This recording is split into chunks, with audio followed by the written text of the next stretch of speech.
اعوذ باللہ من الشیطان الرجیم بسم اللہ الرحمن الرحیم الحمد للہ رب العالمین والصلاة والسلام علی اشرف الانبیاء والمرسلین وآلہ الطیبین الطاہرین۔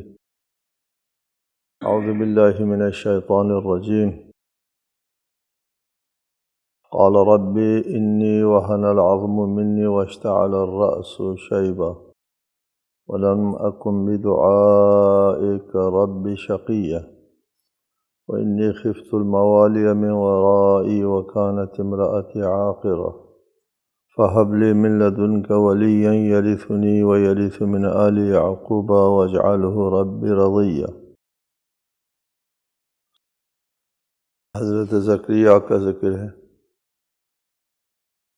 کہ حضرت زکریا نے اللہ کی بارگاہ میں دعا کی،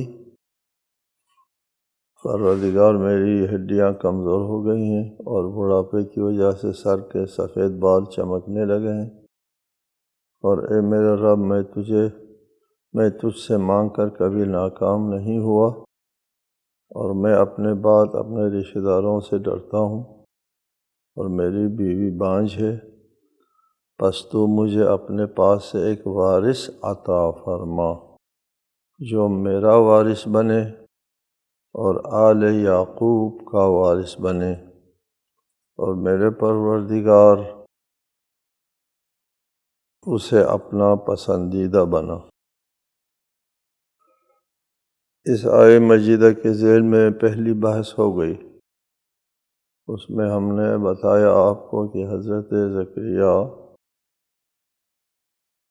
کو خوف لاحق تھا اپنے رشتہ داروں سے خوف لاحق ہونے کی وجہ سے ایک وارث مانگ رہے ہیں،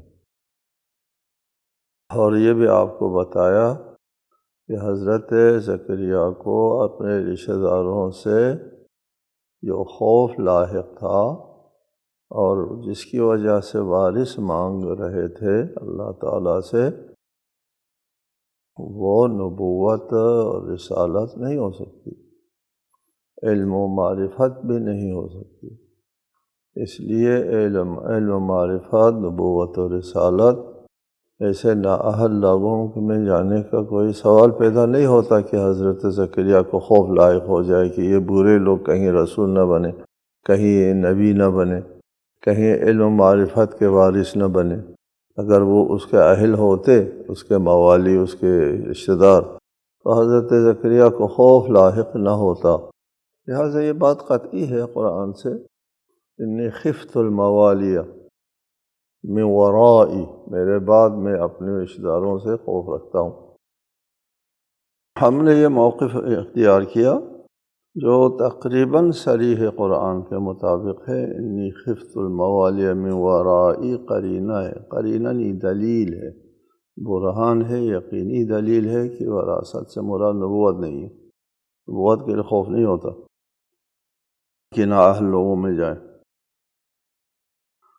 چنانچہ یہ بات ہم نہیں کہتے، بہت سے لوگوں نے جو قرآن فہمی میں تھوڑا بہت ید طولہ رکھتے ہیں، ان کو بھی سب کو یہ بات سمجھ میں آ گئی ہے کہ یہاں وراثت سے مراد وراثت مالی ہے، نبوت جو ہے اس کے بارے میں یہ خطرہ نہیں ہو سکتا۔ چنانچہ ایک روایت بھی ہے رسول اللہ سے، روایت ہے رحم اللہ زکریا ما کان علیہ من وراثت مالہ، اپنے مالی وراثت کے سلسلے میں جو ان کو ما کان علیہ جو لاحق تھی، فکر لاحق تھی، اس سلسلے میں خدا کی رحمت ہو زکریا کے اوپر۔ یہ رسول اللہ کی حدیث بھی ہے، ساتھ ساتھ قرآن صراحت کے ساتھ، اور بہت سے مفسرین نے بھی کہا ہے کہ ظاہراً جو ہے والظاہر تؤذن بأن الانبیاء كانوا یورثون قال وورث سلیمان داود۔ ایک تازہ تفسیر آئی ہے التحریر والتنویر کے نام سے، یہاں پر انہوں نے کہہ دیا کہ یہاں وراثت سے مراد وراثت مالی ہے، ایک ضخیم تفسیر ہے۔ ابن عطیہ بھی اپنی تفسیر ہے، بڑا معتبر تفسیر ہے المحرر الوجیز، اس میں کہا ہے وَالْأَكْثَرُ مِنَ الْمُفَسِّرِينَ عَلَىٰ أَنَّهُ أَرَادَ وَرَاثَةَ الْمَالِ۔ اکثر مفسرین کا یہ کہنا ہے کہ یہاں زکریا نے مالی وراثت کا ارادہ کیا ہے۔ ظاہر ہے کہ نبوت کی وراثت کے لیے انی خفت الموالیہ نہیں ہو سکتا۔ ابن جریر طبری بھی آیت کے ذیل میں لکھتے ہیں کہ یرثنی من بعد وفاتی مالی، کہ میرے وفات کے بعد مجھے ایک سا وارث عنایت فرمایا جو میرے بعد میرے مال کے وارث بن جائیں۔ وَيَرِثُ مِنْ آلِ یعقوب النبوہ، آل یعقوب سے نبوت کے وارث بن جائے، اور میری طرف سے میرے مال و دولت اور جو متبرکات ہوتے ہیں، اور اس زمانے میں متبرکات بھی ہوتے تھے انبیاء کے، ان کے وہ بھی تھے مادی چیز، لیکن اس کو بھی تقدس حاصل تھا۔ اسی بات کا ابن عباس اور ابو صالح وغیرہ بھی قائل ہے، کہتے ہیں اکرمہ بھی قائل ہے۔ ہم اکرمہ کی بات جو ہے وہ اب کبھی ذکر نہیں دیتے، حوالہ نہیں کرتے۔ اکرمہ کون ہے پھر کبھی بتائیں گے آپ کو اکرمہ کون ہے، اس کو ہم معتبر نہیں سمجھتے۔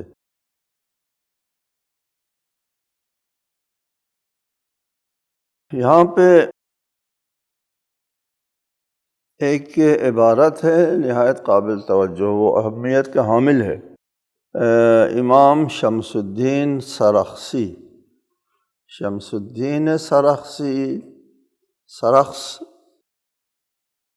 ایک بہت بڑا شہر تھا کسی زمانے میں، اب اس طرف مشہد سے کافی فاصلے پر ایران میں نہیں ہے، یہ ایران کے ساتھ جو حکومت ہے وہ اس میں شامل ہے۔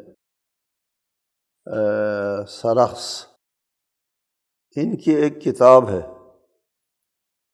وہ کتاب نہایت مشہور ہے، آپ کے ہاں جواہر الکلام کی طرح ہے۔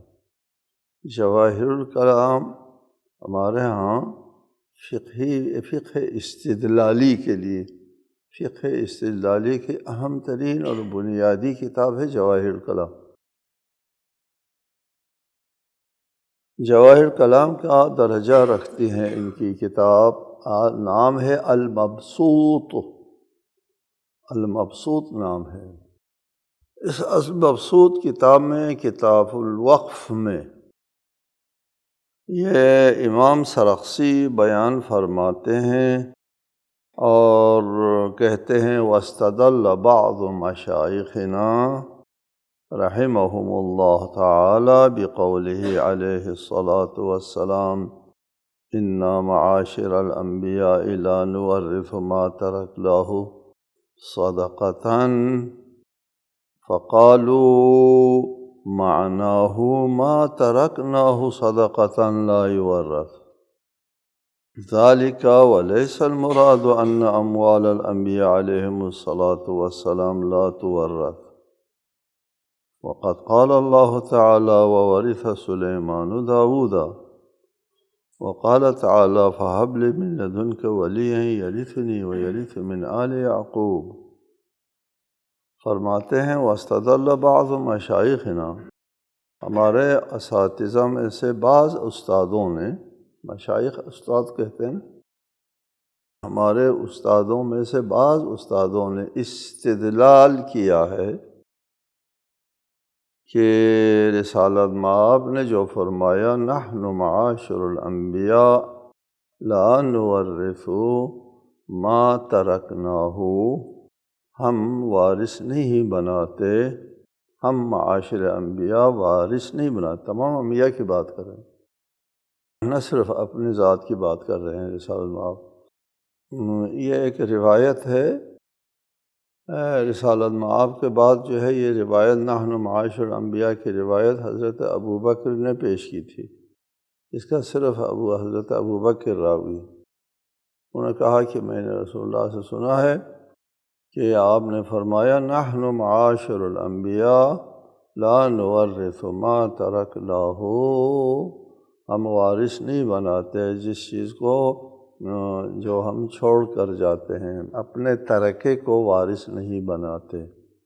ما ترکناہ، آگے صدقتن یا صدقتن، یہ قابل بحث ہے، مسلم نہیں ہے حدیث فہم محدثین کے درمیان، ایک اختلافی بات ہے کہ لفظ صدقتن ہے یا صدقتن ہے۔ امام سرخسی فرماتے ہیں یہ صدقتن ہے، صدقتن نہیں ہے۔ لا نورث ما ترکناہ صدقتن، ہم اس چیز کے وارث دوسروں کو نہیں بناتے ہیں جس کو ہم صدقہ کر کے چھوڑ جاتے ہیں۔ یہ چلیے، آپ کے علم میں یہ بات بھی رہے کہ صدر اسلام میں یعنی رسالۃ مآب کے زمانے میں جو چیز وقف کرتے تھے، یہ وقف اصطلاح ہے، فقہا کی جدید اصطلاح ہے وقف۔ رسالۃ مآب کے زمانے میں وقف نہیں کہتے تھے، جو وقف کر کے جاتے تھے اس کو نحلہ کہتے تھے، ہبہ کہتے تھے، صدقہ کہتے تھے۔ جی، صدقہ بھی اواخر رسالۃ مآب کے آخری زندگی میں لفظ صدقہ رائج ہو گیا، شروع میں نحلہ کہتے، نحلہ عطا، ہبہ بخشش، یہ اسی فقراء کے لیے وقف کر دیا، فقراء کے لیے، عام مسلمانوں کے لیے وقف کر دیا، صدقہ کر دیا، صدقہ کر دیا، اور نحلہ کر دیا، ہبہ کر دیا کہتے تھے۔ یہ بات بھی ذہن میں رہے، یہ صدقہ ہے کہ آپ کیسے کہہ رہے ہیں وقف؟ وقف کو صدقہ کہتے تھے، ٹھیک ہے۔ ما ترکناہ، ایک تو یہ ہے معنی کہ جو ہم چھوڑ جاتے ہیں وہ صدقہ ہوتا ہے، یعنی رسالۃ مآب جو بھی مال و املاک چھوڑ جائے سب کے سب وقف ہوتا ہے خود بہت، وقف کیا کرنے کی ضرورت نہیں ہوتی، یا وقف کیا ہے معاشر انبیاء علیہ السلام، جتنے بھی انبیاء تاریخ میں گزرے ان کے اموال جو ہے وہ صدقہ ہوا کرتا ہے، وقف ہوا کرتا ہے، وارثوں کو نہیں ملا کرتا۔ ایک تو معنی یہ ہے ما ترکناہ صدقتن، جو ہم انبیاء چھوڑ جاتے ہیں وہ صدقہ ہوتا ہے یعنی وقف ہوتا ہے، ایک معنی یہ ہے۔ اور اسی معنی کے بنیاد پر رسالۃ مآب کے وارثین کو وراثت نہیں دے دی، البتہ صرف جناب سیدہ کو نہیں دی، باقیوں کو وراثت دے دی، ازواج کو دے دی اور سب کو دے دی۔ بہرحال یہ کہ بعد میں ایک مسئلہ بن گیا سیاسی سا۔ دوسری چیز ہے ما ترکناہ صدقتن، ہم انبیاء اپنے مال کے وارث نہیں بناتے، کس مال کے؟ ما، اس مال کے، ترکناہ جس کو ہم چھوڑ جاتے ہیں، صدقتن بعنوان صدقہ، جی بعنوان وقف چھوڑ جاتے ہیں، ہم انبیاء اس کا کسی اور کو وارث نہیں بناتے، ٹھیک ہے۔ یہ دیکھیں یہاں پر امام سرخسی کہتے ہیں اِنَّا مَعَاشِرَ الْأَنْبِيَاءِ لَا نُوَرِّثُ مَا تَرَكْنَاهُ صَدَقَةً فَقَالُوا مَعْنَاهُ مَا تَرَكْنَاهُ صَدَقَةً لَا يُوَرَّثُ ذَلِكَ، صدقتاً پڑھ رہے نا، ما ترکناہ صدقتاً لا یورث، جو صدقے کے طور پر چھوڑ گئے ہیں یا چھوڑ جاتے ہیں ہم لوگ، وہ اس کے ہم وارث نہیں بناتے۔ وَلَيْسَ الْمُرَادُ أَنَّ أَمْوَالَ الْأَنْبِيَاءِ عَلَيْهِمُ الصَّلَاةُ وَالسَّلَامُ لَا تُوَرَّثُ، مراد یہ نہیں کہ اموال انبیاء کے وارث نہیں بنتے، صاف کہا ہے یہاں امام سرخسی۔ وقد قال اللہ تعالیٰ، کہ خدا نے خود فرمایا ہے وَوَرِثَ سُلَيْمَانُ داؤد، سلیمان نے داؤد سے وراثت لے لی، حکومت، مملکت، یہ اور جاہ و جلالت اور املاک، اور جو ریاستی تخت و تاج ہے وہ تو نبوت نہیں ہے، وہ وراثت میں لے لی۔ وقال تعالیٰ فَهَبْ لِي مِن لَّدُنْكَ وَلِيًّا يَرِثُنِي وَيَرِثُ مِنْ آلِ یعقوب، یہ بھی کہا ہے قرآن مجید نے کہ انبیاء وارث بنتے ہیں۔ فحاشا، دیکھیں امام سرخسی کیا کہتے ہیں، فحاشا ان یتکلم رسول اللہ صلی اللہ علیہ وسلم، وہ آلہ نہیں کہتے نا، ہاں جی، تو ہم امانتاً فی النقل جو ہے وہ ان کی عبارت ہم پڑھ رہے ہیں۔ فحاشا ان یتکلم رسول اللہ صلی اللہ علیہ وسلم بخلاف المنزل، ہو نہیں سکتا کہ رسالت مآب کوئی ایسی بات ارشاد فرمائے جو کتاب خدا میں قرآن میں نازل شدہ ہیں، قرآن میں منزل نازل ہیں، اس کے خلاف بات نہیں کریں گے۔ قرآن نے کہا وہ ورثہ، وارث ہو گئے ہیں، اور رسالت مآب کہتے ہیں لا نورث، نہیں ہو سکتا ایسا۔ یہ قرآن رسول اللہ نے خود پیش کیا ہے، اس میں کہتے ہیں وارثہ، اور خود اپنی طرف سے کہتے ہیں لا نورث، نہیں ہو سکتا ایسا۔ فعلى هذا التأويل في الحديث، حدیث میں اس تعویل کے مطابق، ظاہراً یہ تعویل نہیں ہے، یہ توجیہ نہیں ہے، یہ حدیث کو صحیح معنوں میں پڑھنا ہے۔ فعلى هذا التأويل في الحديث بيان أن لزوم الوقف من الأنبياء عليهم الصلاة والسلام خاصة بناء على أن الوعد منهم كالعهد من غيرهم۔ ایک سوال آتا ہے کہ وقف جو ہے وہ وارث کو نہیں جاتا، خیر انبیاء ہو تو نہیں جاتا، غیر انبیاء ہو تو نہیں جاتا، تو اس کا کیا مطلب ہوا کہ نحن معاشر الانبیاء، ہم انبیاء جو وقف کر کے جاتے ہیں وہ وارث کو نہیں ملتا، غیر انبیاء بھی وقف کر کے جاتے ہیں تو وارث کو نہیں ملتا؟ اس کا جواب دے رہے ہیں جی، اس کا جواب یہ دے رہے ہیں، یہ بیان لزوم الوقف من الانبیاء، انبیاء کی طرف سے وقف لازم ہے، قابل مراجعہ نہیں ہے۔ لزوم ہمارے فقہ میں کہتے ہیں نا کہ معاملہ لازمی ہے یا لازمی نہیں ہے۔ لازمی وہ ہوتا ہے جس کی تنسیخ نہیں ہو سکتی۔ لزوم الوقف من الانبیاء علیہم الصلاۃ خاصتاً، یہ خصوصی طور پر انبیاء جب وقف کر کے جاتے ہیں تو انبیاء کا وقف ناقابل تنسیخ ہوتا ہے، یہ بیان کرنے کے لیے ہے۔ بناء علی ان الوعد منہم کالعہد من غیرہم، ان لوگوں کی طرف سے وعدہ جو ہو گیا تو باقیوں کے عہد کی باقی عہد کریں، باقاعدہ صیغہ وقف جاری کریں، تولیت وغیرہ، یہ پھر وقف ہوتا ہے۔ انبیاء کا ایک عہد کر دینا کافی ہوتا ہے، یہ وقف لازم ہوتا ہے۔ اس چیز کو بیان کرنے کے لیے رسالہ مآب نے فرمایا نحن معاشر الانبیاء، یا اس میں ادھر کہا ہے انا معاشر الانبیاء لا نورث ما ترکناہ صدقۃ۔ دیگر کتابوں میں بحث ہے، یہاں پر نہیں ہے، دیگر جگہوں پر ہم نے حوالہ دیا ہے۔ اس بحث کو ہم نے اپنی تفسیر میں متعدد جگہوں پر جو ہے وہ چھیڑا اور ذکر کیا ہے۔ وہاں ہے، ہم نے وہاں بحث کی ہے وہ صدقتاً پڑھنا ہے یا صدقتن پڑھنا ہے، ایک اختلافی مسئلہ ہے۔ بہت سے لوگ ہیں ایسے جو صدقتاً پڑھتے ہیں، صدقتن نہیں پڑھتے۔ چنانچہ جناب سیدہ نے بھی اسی آیت سے استدلال فرمایا تھا، وورث سلیمان داؤد سے بھی، اور اسی آیت سے استدلال فرمایا۔ قرآن میں ہے انبیاء کے وراثت وارث بنانے کی تصریح قرآن میں موجود ہے کہ صرف میں کیوں محروم رہوں۔ یا زکریا انا نبشرک بغلام اسمہ یحییٰ لم نجعل له من قبل سمیہ۔ دعا کی تھی حضرت زکریا نے، تو اس دعا کے جواب میں اللہ تعالیٰ کی طرف سے ارشاد آتا ہے، اے زکریا ہم آپ کو ایک لڑکے کی بشارت دیتے ہیں جس کا نام یحییٰ ہے۔ اس سے پہلے ہم نے کسی کو اس کا ہم نام نہیں بنایا، یحییٰ صرف آپ کے بچے کا نام ہوگا۔ سمی ہم نام کو کہتے ہیں۔ انجیل میں یحییٰ کو یوحنا کہا ہے، اور آپ حضرت عیسیٰ علیہ الصلاۃ والسلام کی خالہ کے بیٹے تھے۔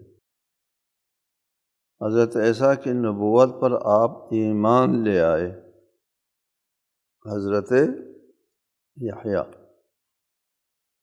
یہاں ایک فرقہ ہے قرآن مجید میں بھی اس کا ذکر ہے، یہود، نصارہ اور صابئین۔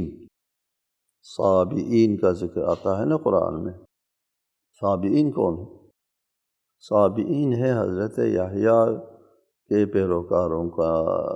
پیروکاروں نے الگ سے ایک مذہب بنا دیا ہے، حضرت یحییٰ کے پیروکاروں کا، ان کو صابئین کہتے ہیں۔ اور یہ صابئین ابھی عراق میں موجود ہیں، عراق میں کافی لوگ موجود ہیں، اور ان کے اپنے ایک ثقافت ہے، ان کے پاس 2 کتابیں بھی ہیں، عراق میں ان کی ٹھیک ٹھاک آبادی ہے۔ ابھی دہشت گردوں نے ان لوگوں کو بھی قتل متل کرنا شروع کر دیا، ادھر ادھر بھاگ گئے، تتر بتر ہو گئے بیچارے۔ صابئین کو بھی اہل کتاب کہا ہے، اہل کتاب ہے یہ بھی، اور ان کو اسلامی مملکت میں تحفظ ہے۔ بتایا آپ کو قرآن مجید، اسلام اہل کتاب کو تحفظ دیتا ہے، ان کو آزادی دیتا ہے۔ اور یہ بھی بتایا آپ کو شرک جو ہے، شرک کو، مشرکین کو، شرک کو کسی مذہب کے طور پر اسلام قبول نہیں کرتا، اس کو ایک مذہب کے طور پر اعتراف نہیں کرتا کہ یہ ایک مذہب ہے، اصلاً نہیں، شرک کوئی مذہب نہیں۔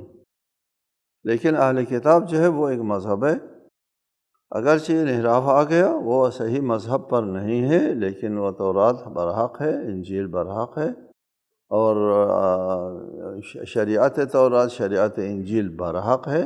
یہ لوگ اس کی طرف منسوب ہے، تحفظ ملتا ہے ان کو، صرف جزیہ دینا ہوتا ہے، جیسے مسلمانوں سے زکوٰۃ لیتے ہیں اور خمس وغیرہ لیتے ہیں، اس کے مقابلے میں ان سے جزیہ لیتے ہیں، اور ساری سہولتیں جو ہے وہ سارا تحفظ حکومت اسلامی ریاست کی طرف سے ان کو مل جاتا ہے، یہ اہل کتاب کو۔ یہ صابئین بھی اہل کتاب میں سے ہیں۔ قال رب انا یکون لی غلام وکانت امرأتی عاقرا وقد بلغت من الکبر عتیہ۔ عرض کی پروردگار میرے ہاں بیٹا کس طرح ہوگا جبکہ میری بیوی بانجھ ہے اور میں بھی بڑھاپے کی انتہا کو پہنچ چکا ہوں۔ حضرت زکریا نے خود کہا تھا پہلے کہ میں بوڑھا ہو گیا ہوں، میری بیوی بانجھ ہے، اور پھر بھی اولاد مانگا تھا۔ تو آپ جب بوڑھے ہو گئے ہیں اور بیوی بانجھ ہے، اولاد کے لائق نہیں ہے، تو کیوں مانگے؟